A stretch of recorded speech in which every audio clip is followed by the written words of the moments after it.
지나가는 자들은 자기 머리를 흔들며 예수를 모욕하여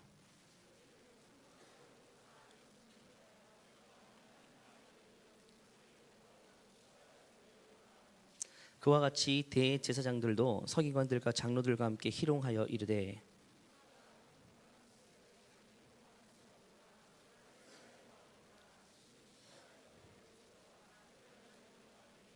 같이 읽을게요. 그가 하나님을 신뢰한 하나님이 원하시면 이제 그를 구원하실지라 그의 말이 나는 하나님의 아들이라 하였도다 하며 지난주 국내 뉴스뿐만 아니라 전 세계의 헤드라인이 된 뉴스는 바로 북한 김정은 정권의 도발적인 만행이죠. 지금까지 대륙간 탄도 미사일을 통해서 자기 나라가 이제 북한이 얼마나 멀리까지 정확하게 목표를 타격할 수 있는지를 여러 실험들을 통해 보여주었습니다. 또 지지난주 2주 전에는요, 그 미사일이 일본의 상공을 넘어서 같이 지나갔죠. 이것 때문에 일본은 1시간 동안 경보가 울리고 비상사태에 돌입하기도 했었습니다. 북한은 이 미사일 시험을 통해서 본인은 이미 미국 본토까지 날아갈 수 있는 3,4천 킬로미터나 되는 거대한 대륙을 횡단하며 목표를 타격할 수 있다는 것을 이제 실험을 통해 보여주는 겁니다. 위협하는 거죠. 결국 미국과 우리나라를 비롯해서 자신의 독재를 반대하는 다른 나라들을 견제하기 위해서입니다. 경제나 문화나 사실 이런 것들로 승부가 안 되니까 사실 모두가 기피하는 핵, 미사일, 무력을 통해서 힘을 과시하는 겁니다. 어쩌면 이게 좀 우스운 일일 수도 있죠. 힘 자랑은 이게 중학교 때나 철없을 때 한 번씩 하는 것 아니겠습니까? 그런데 이제 뭐 다 큰 성인이 뭐 20살이 넘었는데 여전히 힘 자랑하고 나 싸움 잘한다 이렇게 말하는 것은 사실 어색하죠. 근데 지금 현대 시대에 맞죠? 이 현대 문명 시대에 아직까지 그 무기와 힘을 가지고 과시하는 나라는 사실 전 세계에 우리 북한밖에 없는 것 같아요. 최근 미사일 실험을 통해서 북한은 괌이나 심지어 미국 본토에도 얼마든지 타격을 가할 수 있다고 위협합니다. 또 지난주에는 수소폭탄이죠. 그 실험을 통해서 그 충격으로 인공 지진이 관측되는 일도 있었습니다. 수소폭탄의 위력은 가히 상상을 초월합니다. 우리는 이런 뉴스들을 볼 때에 그냥 충격이고 놀라고 이런 반응이 있겠지만 우리 그리스도인들은 이런 뉴스를 접하고 나서 기도해야 되죠. 역사의 주관자이신 하나님께서 세상을 어떻게 움직여 가시는지 우리는 이런 것들을 보고 우리는 곧바로 이 소식을 접하자마자 기도해야 될 겁니다. 하나님, 이런 기사를 통해서 확인했는데 하나님, 국가 정세, 여러 가지 국가 안보, 평화 통일을 위한 우리의 기도가 무너지지 않고 결국 이루어 달라고 하나님께 기도해야 되겠죠. 결국 이것 때문에 북한과의 관계는 더욱더 심각한 상황으로 치닫게 되었습니다. 전쟁 위험도가 지금 역사상 최고치를 찍고 있습니다. 그 김정은 정권이 가지고 있는 생각이 뭘까요? 여러분 알다시피 김정은은 부모로부터 모든 걸 물려받았죠. 하루아침에 눈 떠보니까 최고의 권력자가 되어 있는 겁니다. 김정은 어린 시절 스위스 베른에서 유학생활을 했습니다. 그의 유학 당시 생활을 이야기하는 사람들의 이야기 들어보면 주위 사람과 왕래가 많이 없었다고 하죠. 친구 관계도 폭이 좁고 많은 관계들이 단절돼 있었어요. 왜냐하면 김정일의 후계자이자 황태자였기 때문에 보이지 않는 통제가 있었겠죠.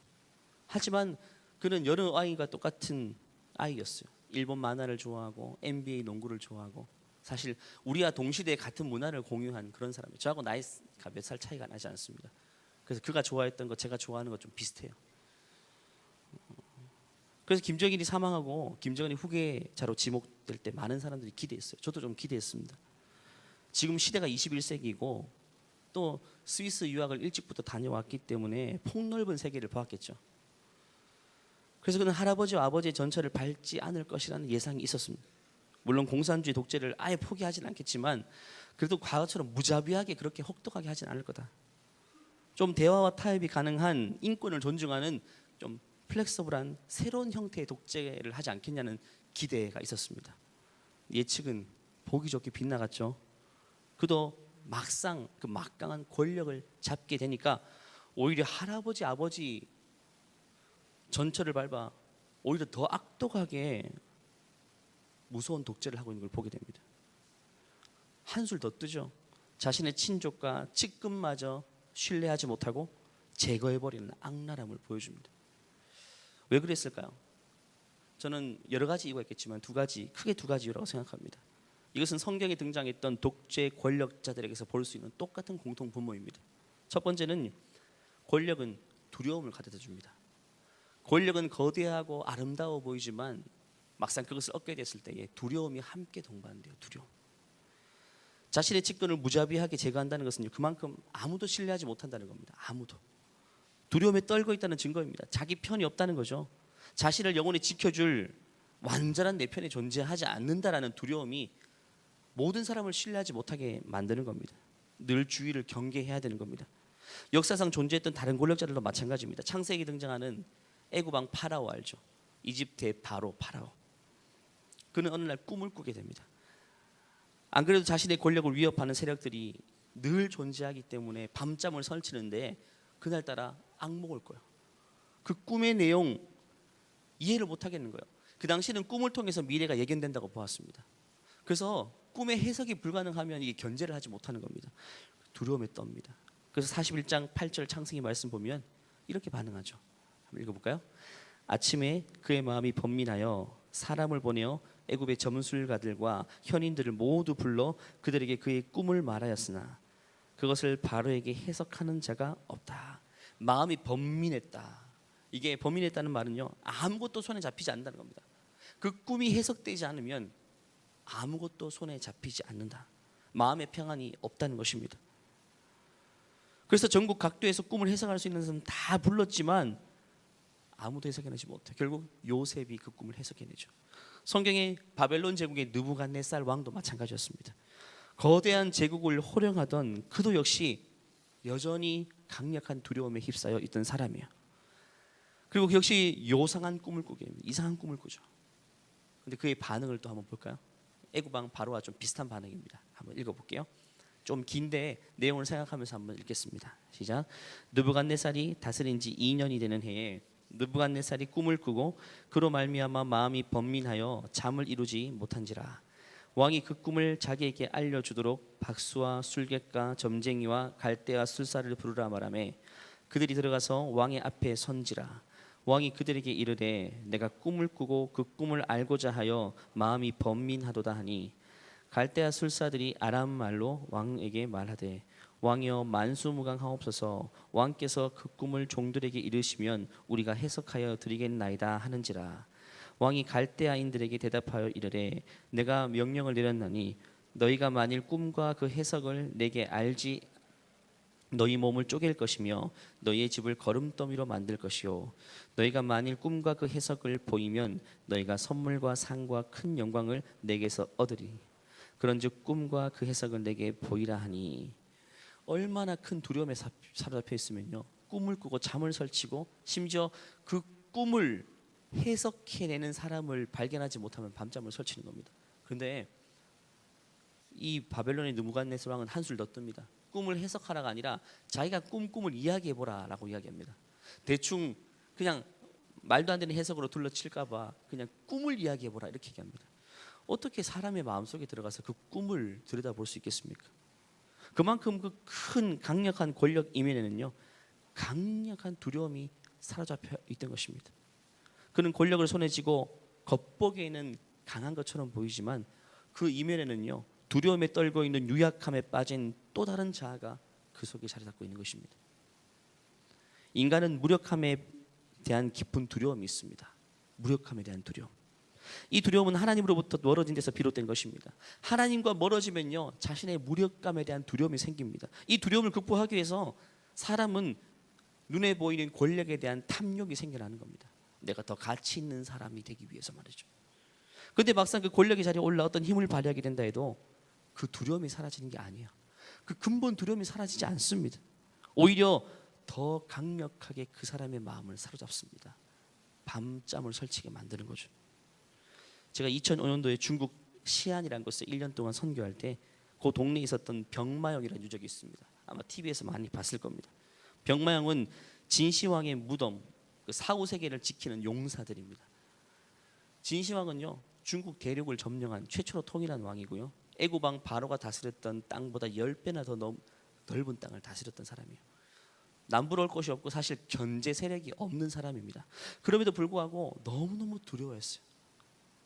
사마천의 사기를 보면 그는 두려움에 밤잠을 설쳤고 자신이 언제든지 독살당할 수 있다는 두려움, 독살당할 수 있다는 두려움. 측근들을 늘 사람들을 제거하면서 바꿔갔다. 신뢰하지 못하니까.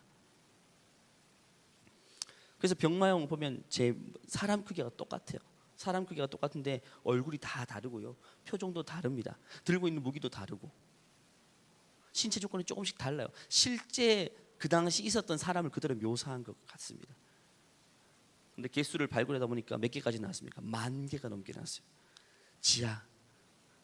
대단하죠. 그만큼 자신의 죽음 이후에 사후 세계를 지키는 병정들을 10,000개나 넘게 만들어 넣어야 될 정도로 그런 죽음에 대한 공포와 두려움이 있었어요. 그는 또 죽음이 두려워서 영원히 살기 위해서 전 세계의 박사들을 보내서 영생하는 불로초를 구하도록 했죠. 조선 후기 실학자 이익의 성호사설이라는 책을 보면 진시황의 명을 받들어 불로초를 구하러 온 사절단이 제주도 한라산까지 와서 기껏 가져간 것이 고사리밖에 안 된다. 이렇게 기록되어 있습니다. 제주도 고사리 좋긴 좋죠. 그런데 불로초는 아니죠. 그리고 더 나아가 그는 북방의 흉노족이라는 두려움, 북방의 흉노족이 있었는데 그 통일왕국 진나라를 위협할 대상은 아닙니다. 그런데 그것조차도 두려워서 어떻게 했는지 아십니까? 성을 쌓게 명령합니다. 근데 중국 대륙이 워낙 크니까 성을 얼마나 길게 쌓아야 되겠습니까? 그 길이가 2,700km나 달하는 2,700km의 성을 쌓았어요. 그게 3,000km죠. 근데 얼마 전에 북한이 3,000km까지 가는 미사일을 개발했죠. 참, 그 거리가 얼마나 긴지 아시겠죠? 미사일 쏴도 보내기 힘든 거리를 성으로 다 둘러싸버린 겁니다. 역사상 가장 거대한 토목공사로 아직까지 기네스북에 올라 있고 인공위성 우주에서 봐도 보이는 유일한 인간의 건축물이 만리장성입니다. 그래서 많은 역사가들이 로마와 진나라를 비교하면 이렇게 비교하죠. 로마는 담대함으로 가는 곳마다 대규모의 길을 건설해서 모든 길이 로마로 통하겠지만 진나라의 시황은 자신에게 나오는 모든 길을 다 차단시키고 거대한 성을 쌓았다. 그만큼 두려웠던 겁니다. 그래서 우리 인생은 성을 쌓는 인생이 되어서는 안 됩니다. 두려워서 방어하고 뭔가 안정된 뭔가 내 인생에 성을 쌓는 그런 삶을 살면요 비참한 인생입니다. 끊임없이 모든 영혼들이 자신에게 나올 수 있는 길을 만드는 인생이 되어야 되겠죠. 첫 번째 권력은 두려움을 줍니다. 두 번째 권력은요 교만을 가져줍니다. 교만. 권력을 잡는 순간은요 양날의 칼과 같습니다. 한쪽 날은 두려움이고 한쪽 날은 교만입니다. 아이러니하게도 이 둘은 다른 속성이지만 양날의 검과 같아요. 하나로 묶여져 있습니다. 권력을 잡으면요 자신이 마치 신이나 된 양 마냥 권력을 휘두르고 힘으로 상대를 제압합니다. 그 이집트 유적을 발굴해 보면 뭐가 나옵니까? 뭐 스핑크스부터 어마어마한 사이즈의 유적이죠. 왜 만들었습니까? 자기의 권력을 과시하기 위해서, 자기를 신성시시키기 위한 모든 작업이었습니다. 성경의 느부갓네살은 뭘 만드는지 아십니까? 금신상, 통째로 금을 부어서 만든 신상을요 아파트 높이 6, 7층에 달하는 금신상을 만들었어요. 심리 밖에서도 번쩍번쩍하는 섬광이 보이도록 자기 왕권을 과시하기 위해서 그 정도로 만들었다는 겁니다.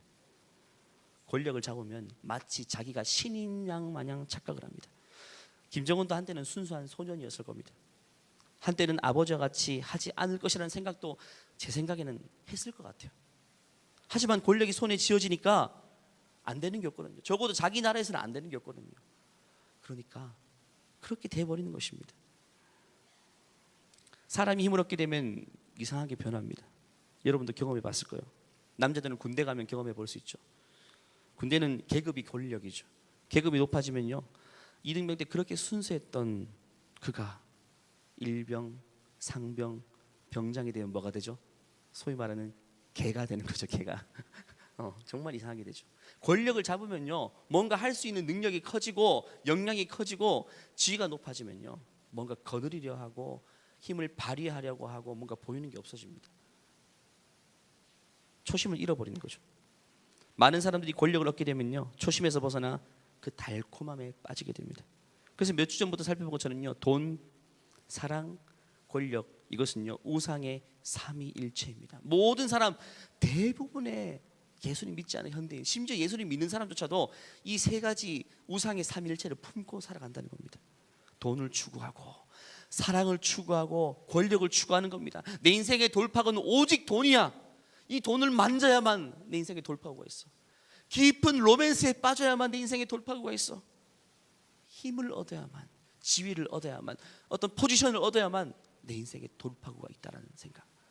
사실 우리 하나님만이 인생의 유일한 돌파구인데 그것은 없고 오로지 돈과 사랑과 권력입니다.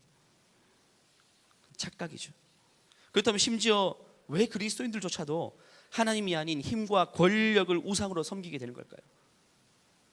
그 이유는요, 많은 그리스도인들이 하나님이 이미 우리에게 주신 권세가 무엇인지를 깨닫지 못하기 때문입니다. 하나님은 이미 우리에게 엄청난 권세를 주셨어요.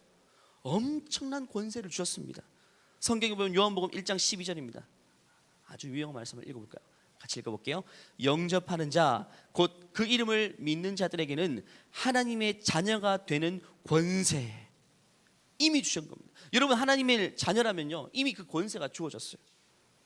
한 나라를 호령하는 그런 독재자가 가진 권력과 차원이 다른 권세입니다. 하나님의 자녀에게 되는 권세. 자녀가 뭡니까? 부모의 유산을 다 물려받는 게 자녀 아닙니까? 하나님의 자녀니까 하나님의 모든 권능을 물려받는 자녀로서의 권세를 이미 우리에게 주어졌습니다. 우리는 기도를 통해서 세상의 역사를 움직이가는 하나님의 사역에 동참할 수 있습니다. 그런데 성경에 보면요, 이 하나님의 자녀의 권세와 다른 반대 개념의 권세가 등장합니다. 에베소 2장 2절 말씀 보니까 같이 읽어볼게요. 그때 너희는 그 가운데서 행하여 이 세상 풍조를 따르고 공중의 권세 잡은 자를 따랐으니 곧 지금 불순종의 아들들 가운데서 역사하는 영이다. 어둠의 권세를 말합니다. 대부분의 독재자들이 추구했던 그 권세, 사탄의 권세, 세상의 권세, 지금 북한의 김정은이 잡고 있는 권세, 역사상 수많은 독재자들이 잡고 있던 권세, 힘으로 굴복시키고 힘으로 파괴시키는 권세를 말합니다. 사람에게 두려움을 주고 교만에 빠지게 만드는 그 권세가 다 성경에서 말하는 세상 권세를 말합니다. 멀쩡한 사람을 이상하게 변질시키는 권세입니다. 반대로 하나님의 권세는 무엇입니까? 하나님의 자녀의 권세는 누군가를 누르고 힘으로 제압하지 않습니다. 이 권세는 바로 사랑의 권세입니다. 사랑의 권세. 사랑으로 변화시키는 권세입니다. 예수님의 삶을 보면 잘 알 수 있죠. 예수님은 세상의 모든 권세를 하나님께로부터 위임받으셨어요. 요한복음 17장 말씀 보면 이런 말씀이 있죠. 같이 읽어볼게요. 아버지께서는 아들에게 주신 모든 사람에게 영생을 주려고 모든 사람을 다스리는 권세를 아들에게 주셨습니다. 아들은 독생자 예수 그리스도입니다. 예수 그리스도께 하나님은 모든 권세를 주셨습니다. 또 마태복음 28장 같이 읽어볼게요. 예수께서 나와 말씀하여 이르시되 하늘과 땅의 모든 권세를 내게 주셨다. 이 내가 누굽니까? 예수님이 지금 말씀하시는 겁니다. 하나님이 하늘과 땅에 고작 한 나라의 권세가 아니라 하늘과 땅의 모든 권세를 당신의 아들 예수 그리스도께 이양하셨습니다. 주셨습니다. 그런데 예수님께서는요, 이 모든 권세, 어마어마한 권세, 말 한마디로 모든 것들을 있게 할 수도 있고 없게 할 수도 있는 그 권세를 가지고 어떻게 발휘하셨습니까? 힘이 아닌 사랑을 통해서 그 힘을 발휘하셨어요. 예수님은 자기 백성을 사랑하시되 끝까지 사랑하셨다 말씀하시죠. 요한복음 13장 1절입니다. 같이 읽어볼게요. 유월절 전에 예수께서 자기가 세상을 떠나 아버지께로 돌아가실 때가 이런 줄 아시고 세상에 있는 자기 사람들을 사랑하시되 끝까지 사랑하시니라. 끝까지 사랑했다는 말은 처음부터 사랑했다는 말. 예수님은 시종일관 자기에게 있는 세상의 모든 권세, 하늘과 땅의 모든 권세를 힘입고 그 힘을 가지고 휘두른 것이 아니라 끝까지 사랑하고 섬겼다. 이것이 바로 우리가 가진 권세입니다. 진짜 능력은 뭐냐면요, 힘과 권력이 아닌 사랑입니다. 사랑. 힘으로는 사람을 변화시키지 못합니다. 힘 앞에서는 굴복만 할 뿐이지 절대 변화되지 않습니다. 하지만 사랑은요, 한 사람의 인생을 진정으로 변화시킵니다. 여러분, 성경 읽다가 예수님의 힘, 권능 이런 거 보고 매료된 사람이 있습니까? 아니죠. 다 예수님의 사랑을 통해서 여러분 마음이 녹아난 건 아니겠습니까? 사랑이 여러분을 변화시킵니다.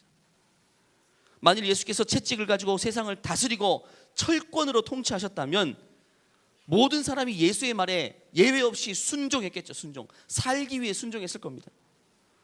하지만 그 속에서 거듭나고 변화되는 사람은 아무도 없을 것입니다.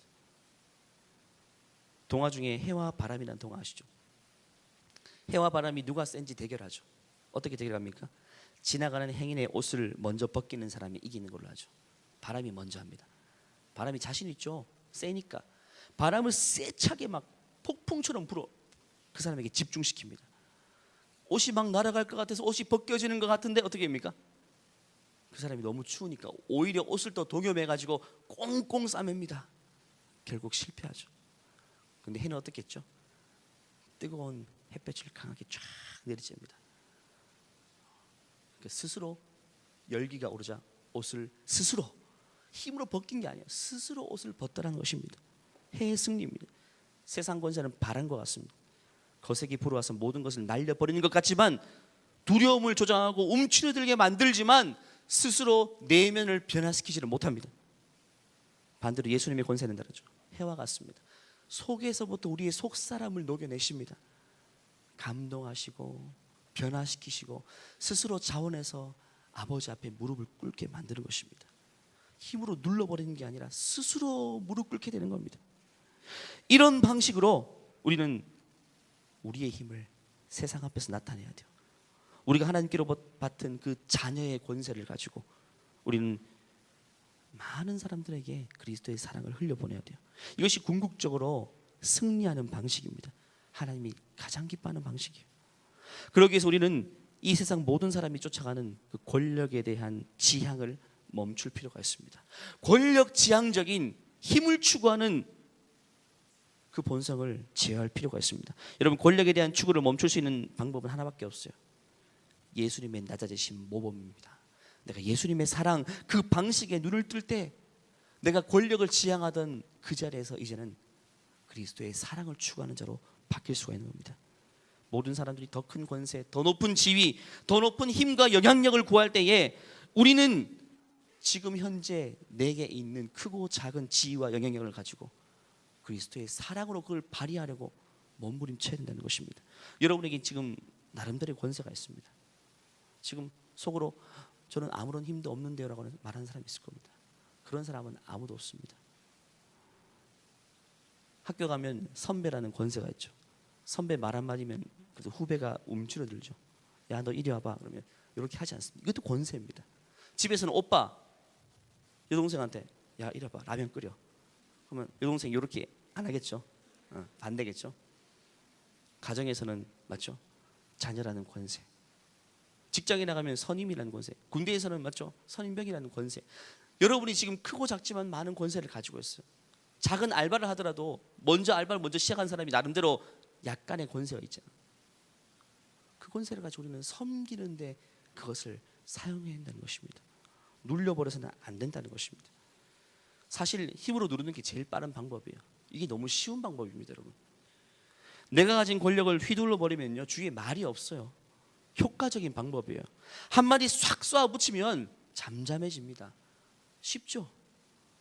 근데 그것은 우리에게 허락된 방식이 아닙니다. 우리에게 해당되는 게 아니에요. 우리에게 어울리지 않습니다. 살아가면서 우리는 계속 이런 유혹이 있을 거예요. 계속 이런 유혹을 받을 겁니다.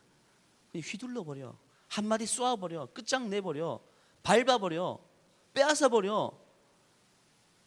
예수님도 똑같은 유혹 받았어요. 예수님은 맨 처음 30살 때 공생애를 시작하실 때 40일 동안 광야에서 마귀에게 시험을 당하셨어요. 그때 마귀는 3가지 유혹을 예수님께 했는데 첫 번째가 4장 3절입니다. 똑같이 뭐냐면 너 하나님의 아들로서 네 힘을 사용해, 이런 유혹입니다. 첫 번째 읽어볼까요? 시작. 시험하는 자가 예수께 나와 내가 만일 하나님의 아들이거든 명하여 이 돌들로 떡덩이가 되게 하라. 하나님의 능력을 사용해 이 광야에 있는 돌덩어리 떡으로 만들어서 다 먹어버려. 힘을 발휘해라는 것입니다. 예수님은 노 했죠. 말씀으로 물리쳤습니다. 두 번째 유혹이 이거였습니다. 6절 말씀 시작. 이르되 내가 만일 하나님의 아들이거든 뛰어내리라. 기록되었을 때 그가 너를 위하여 그의 사자들을 명하시리니 그들이 손으로 너를 받들어 발이 돌에 부딪히지 않게 하리로다. 한마디로 뛰어내리라. 너는 하나님의 아들이니까 안 죽어. 천사가 지켜줘. 초인적인 능력을 쓰라는 겁니다. 예수님 역시 노 하십니다. 노. 말씀으로 물리치죠. 마지막 시험 8, 9절입니다. 읽어볼게요. 마귀가 또 그를 데리고 지극히 높은 산으로 가서 천하 만국과 그 영광을 보며 이르되 만일 내게 엎드려 경배하면 이 모든 것을 내게 준다. 세상의 모든 권세를 줄 테니까 엎드려. 아니요. 예수님은 권력 지향적인 분이 아니셨습니다. 이 세 가지 유형 모두 예수님께 주어진 하나님의 물리적인 능력을 사용하라는 겁니다. 제압하라는 겁니다. 예수님은 노예였어요. 심지어 예수님은요, 마지막 십자가에 달렸을 때 엄청 아플 때 고통이 극에 달할 때 마귀들은 사람을 선동해서 또 이렇게 유혹합니다. 39절 40절입니다. 같이 읽어볼게요. 지나가던 자들은 자기 머리를 흔들며 예수를 모욕하여 이르되 성전을 헐고 사흘에 짓는 자여 내가 만일 하나님의 아들이어든 자기를 구원하고 십자가에서 내려오라. 예수님이 십자가에 못 박혀서 엄청 피 흘리며 아프실 때에 이 유혹이 얼마나 컸겠습니까? 한 번 휘둘러 버리면 다 죽습니다. 다 끝장입니다. 십자가에서 힘으로 내려오는 것은요, 예수님은요 밥 먹는 것보다 쉬운 일입니다. 그때 힘을 발휘할 수 있죠. 근데 그때 물리적인 힘을 발휘하면 더 이상 우리를 위한 십자가 희생은 감당하지 못하는 겁니다. 놀랍게도 마태복음 4장과 27장, 마태복음 4장은요 사탄의 유혹이었어요. 사탄이 나타나. 27장은 군중들의 유혹입니다. 근데 멘트가 똑같아요. 4장에서 내가 만일 하나님의 아들이어든 이렇게 말해요, 사탄이. 근데 방금 여기 27장에도 내가 만일 하나님의 아들이어든 똑같은 멘트입니다. 결국 궁극적으로 그 배우 인물은 사탄이란 겁니다. 사람의 입술을 통해 사탄이 선동하는 겁니다. 네 힘을 발휘해, 눌러버려, 한마디 쏴버려, 짓밟아버려 라고 하지만 예수님은 그 길을 가지 않습니다. 아까 말한 것처럼 끝까지 사랑하기로 하시고 사랑만 베푸십니다. 심지어 자기를 죽이고 매다는 모욕하는 자에게 하나님이여 저들의 죄를 용서하소서, 저들이 하는 일을 저들이 알지 못합니다. 끝까지 용서하시며 사랑하셨어요. 그것이 바로 우리가 가야 될 길이에요. 우리가 처음부터 끝까지 가야 될 길입니다. 우리는 살다 보면요 어떤 힘과 지위를 얻을 때가 분명히 있을 겁니다. 회사에 가면 진급을 하고 과장이고 부장이고, 회사에서 부장이면 엄청난 지위입니다. 결제할 수 있고요 부서를 총괄합니다. 큰 지위입니다. 인사고과가 다 부장에게 달려있어요. 얼마나 큰 권세입니까? 말 한마디로 휘두르고 내 사람 만들고 줄 세우고 얼마나 쉽습니까? 모든 사람 세상의 방식 아니겠습니까? 근데 우리는 그렇게 해서는 안 된다는 겁니다. 여러분 만일 혹시나 앞으로 여러분에게 그런 권세가 주어지게 된다면 우리는 어떻게 해야 될까요? 구약의 요셉의 사례를 통해 우리는 배울 수 있어요. 요셉은요 하루아침에 노예에서 이집트 전국을 다스리는 국무총리가 됩니다. 엄청난 지위를 눈 깜짝할 사이에 얻게 된 겁니다. 그때 어떻게 했을까요? 그 엄청난 지위를 가지고 다른 권세자들처럼 기다렸다는 듯이 적대자들에게 복수의 칼을 겨누고 힘으로 반대팔을 제거하고 형들에게 본격적인 복수를 했을까? 아니란 거죠.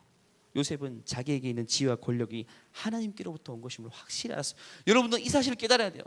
여러분이 회사에서 과장이든 부장이든 뭔가 힘을 얻게 된다면 그 지위와 권세는 여러분이 획득한 게 아니라 하나님이 허용하시고 허락하신 권세임을 깨달아야 돼요. 그래서 욥이 이렇게 고백하죠. 욥은 하루아침에 모든 것들이 다 빼앗겼지만 그는 이렇게 고백합니다. 같이 읽어볼게요. 이르되 내가 모태에서 알몸으로 나왔은즉 또한 알몸이 그리로 돌아갈지라. 주신 이도 여호와시오 거두신 이도 여호와시오니 여호와 이름이 찬송을 받는다. 가져가는 분도 주님이고 주시는 분도 주님이다. 세상의 모든 게 다 똑같습니다.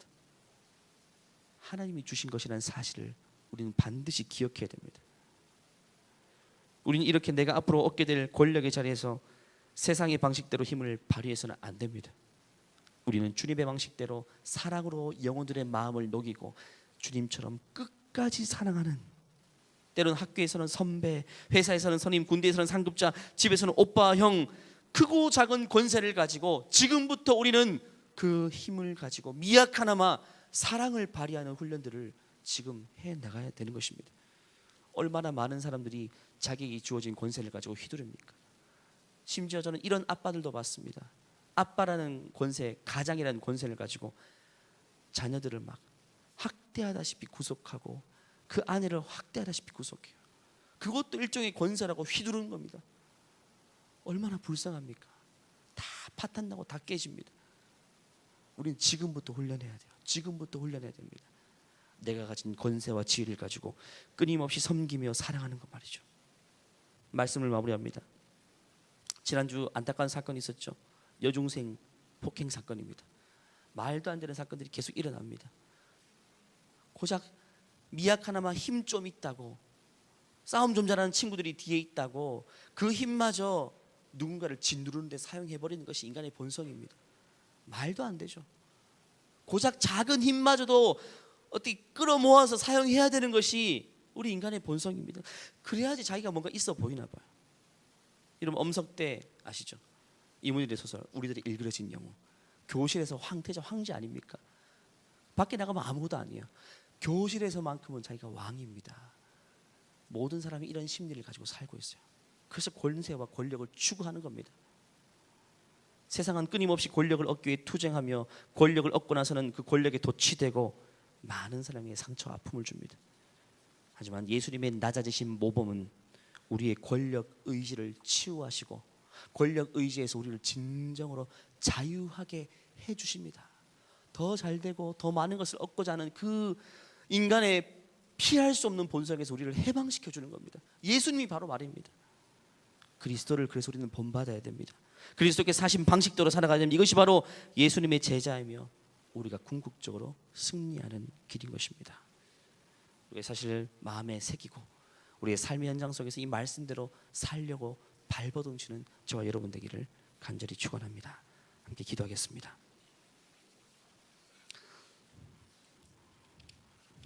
이 시간 기도할 때에 지금부터 이것이 되지 않으면 우리는 미래를 보장받을 수 없어요. 지금 내게 있는 작은 지위와 권세를 가지고 내가 사랑으로 섬기지 못하면요, 나중에 하나님이 큰 권세와 지위를 우리에게 주셨을 때에 우리는 거기서도 폭군처럼 살게 될 것입니다. 이 시간 기도할 때 하나님, 내가 일평생 얻게 되는 크고 작은 힘과 권세를 가지고 정말 우리가 그토록 닮고 싶은 예수님처럼, 예수님이 끝까지 사랑하시고 끝까지 그 힘을 발휘하지 않으신 것처럼 사랑으로 영혼들을 변화시키고 녹이는 작은 예수와 같은 삶을 내 인생이 살아갈 수 있도록 주님 내 인생을 축복해 달라고 합심해서 함께 기도하겠습니다. 주님 도와주시옵소서. 은혜를 베풀어 주시옵소서. 하나님 성령으로 함께 해 주시옵소서. 주님 우리를 붙잡아 주시고 은혜를 베풀어 주시옵소서. 역사해 주시옵소서. 주님 도와주시옵소서. 하나님 은혜가 필요합니다. 주님 은혜가 필요합니다. 말씀을 듣고 오늘 밤 결단하게, 말씀을 듣고 결단하고 그렇게 살아갈 수 있는 하나님 아버지 복된 그리스도의 자녀들이 가운데 많이 나올 수 있도록 도와주시옵소서. 뭔가 빠른 길, 뭔가 쉬운 길, 뭔가 힘으로 억압하고 싶을 때에 하나님 아버지가 참아낼 수 있게 도와주시고 끊임없이 녹여낼 수 있게 도와주시옵소서. 끊임없이 주님의 모습을 우리를 통해 보여줄 수 있도록 도와주시옵소서. 끝까지 예수님의 삶을 우리가 보여줄 수 있도록 하나님 함께해 주시옵소서. 주님의 도우심이 필요합니다. 주님의 도우심이 필요합니다. 주님의 도우심이 필요합니다. 주님의 은혜가 필요합니다. 성령님 우리의 권력을 길을 꺾어주시고 우리의 힘을 추구하는 본성을 꺾으시고 하나님 아버지 우리가 주님을 진정으로 만나고 모든 권력의 시향에서 자유하게 도와주시옵소서. 힘이 아닌 하나님 아버지 그리스도의 사랑의 영향력으로 승부할 수 있도록 주님 도와주시옵소서. 주님 도와주시옵소서. 주님 은혜를 베풀어 주시옵소서. 하나님 하시고 있습니다. 주님 도와주시옵소서.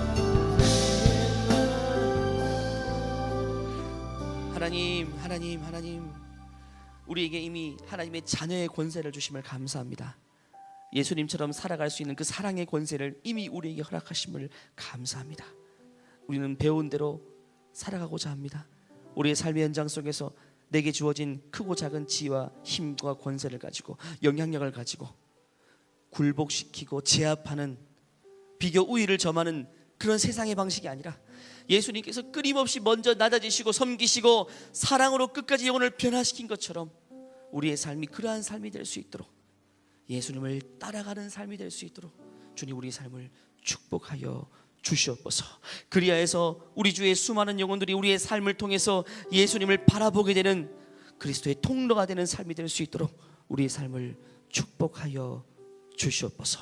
권력을 지향하는 우리의 본성을 꺾으시고 권력을 지향하는 본성에서 자유할 수 있도록 하나님, 이 딜레마에서 우리가 벗어날 수 있도록 하나님 우리를 지켜보아여 주시옵소서. 주님께서 하실 일을 기대하오며 거룩하신 예수님의 이름으로 기도하옵나이다. 아멘. 자, 마침 성화하고 예배를 마무리하도록 하겠습니다.